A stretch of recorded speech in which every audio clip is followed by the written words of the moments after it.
Hello, my friends. First thing first, I have 2 hours of coaching to give away. I had a client who had 2 coaching calls that she realized she no longer needed and wants to give them away to someone who can't afford coaching otherwise. So if that's you, please email me in the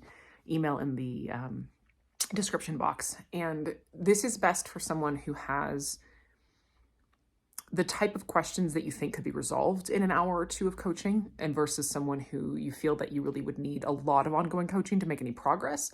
If you feel like it's such a big project that 2 hours wouldn't do a lot, just let me know your circumstances in the email so I can try to give these to the people who it'll make the biggest impact on. So without further ado, later stage recovery, the biggest mistake that I see people make, or one of them in later stage recovery. And this is related to my last video about how health is a tool. So when I was describing how when we, go through stage 1 of recovery and we really build up a lot of vital energy in the body, we're really, going at it using our tools, we're in full on recovery mode, really structured practice, all that sort of thing. And then we get to stage 2 or 3, we get kind of past that point where now you have function again. So that's the point. If you get to the point where you have function again, maybe not everything, but you have a lot more function, you're able to, again, move around, eat, sleep, comfortably each day. You have that baseline of calm. You're not stuck in a rut all the time anymore. One of the number one things I see people do is go straight back into the trauma-based ways of finding safety that they had before they started recovery. And I'm going to give you some examples of that, because this one's such a profoundly common pothole, and it really throws your recovery for a wrench. So just being aware of it is tremendously helpful. So these pathways, these old pathways, overworking or finding your value and your sense of worthiness to exist, your sense of self-worth, your approval of yourself in working, or kind of having value by giving value in some way. That's a big one. Overworking is a big one. People pleasing is another big one, whether that's pleasing everyone around you, your family, your boss, your spouse, your kids. A lot of us, once we have function, it's like we build the function and then that fawn response comes in, and immediately the function gets clicked into this train track of pouring all of that energy that we had right back into this trauma-based pattern where we're then depleted and end up quite limbic again within a few months. Another one is seeking approval from others, or trying to fit in or be normal or have a normal life. This is one that I see a lot in a lot of people in later stage recovery, and it can be subtle. It can be very subtle. But a lot of times when we're transitioning from full-on recovery mode into being fully engaged in your new life, there's going to be a weird adjustment period, reintegration, where you're functional, but you might not feel like you really fit in. And because of the nature of limbic impairment, the role it plays and the role recovery plays in each person's life is different. However, that said, a lot of people who've been on this journey, it is meant to be a profound transformational thing that deepens your life, and not for everybody, but for some people, you never want to go back to the normal life you had.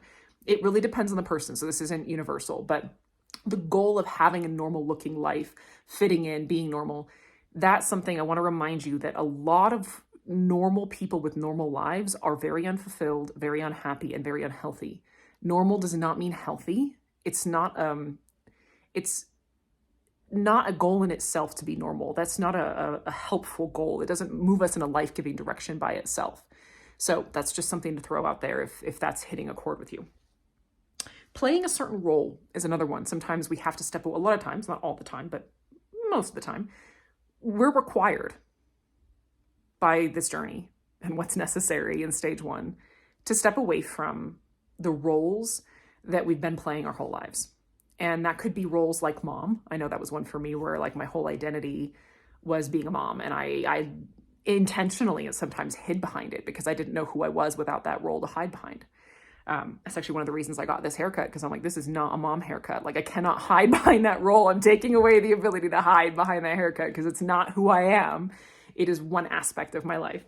But so that's one. It could be, the people pleaser, the comforter, the fixer for everybody else, the person who takes care of everybody else. It could be the high achiever, the hard worker, the the like attractive one who gets their needs met by, just being really magnetic and getting people to take care of them and give them what they want. There's so many roles that there are in life that we just, as soon as we have the function and the ability to play the role, we go right back into the role.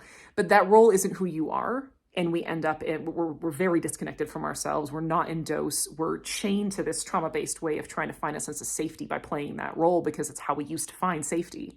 And we didn't have access to secure attachment and creating safety from within, which you now have access to that. Feeling that you need to earn your worth in any way is a common one across the board. And the scarcity mindset is another one. A lot of times we'll recover and then we go back into worrying about money, worrying about enough. Do I have enough friendships? Do I have enough fun? Do I have enough money? That's another one. And the last one that's really big as well is just, if it's none of that, sometimes we just feel scared, directionless, and uncertain of how to proceed. Once you complete that really boot camp stage of recovery, it's like, well, how do I have structure? Do I still, use visualization? How do I structure my practice if I'm not following a program? A lot of people will just drop their practice completely, and then that doesn't usually work. Or we can also have a limbic system that's holding on very tightly to a structured practice as a way to find safety of, I'm doing it right. I'm doing the practice, but then it's like, okay, but at some point, doesn't recovery mean I stop doing this? How do I transition? And what do I do? Like, depending on how old you are, if you've had a dramatic change in your values, or if you're quite young and you haven't really started your life yet, like if you were in your early 20s when you were going through recovery, it's like you're at that point where you're just deciding who you are and who you want to be. And you might have no idea like what to pour your energy into. Again, so it can happen at any age. You don't have to be young for that to happen. And that's confusing and that's disorienting. And often the limbic system will pull us into freeze and just pull us back into obsessing about a symptom because it's like, oh my God, that's like life and responsibility and adulthood. Like I can see it. It's scary. Let's just obsess about my skin. It's itchy. I have a rash. Let's just obsess about that instead. Or something, whatever it is. Oh, I'm feeling fatigued again. Oh my God, let's just obsess about the anxiety, the fatigue instead of facing the big scary experience of like being me and being alive.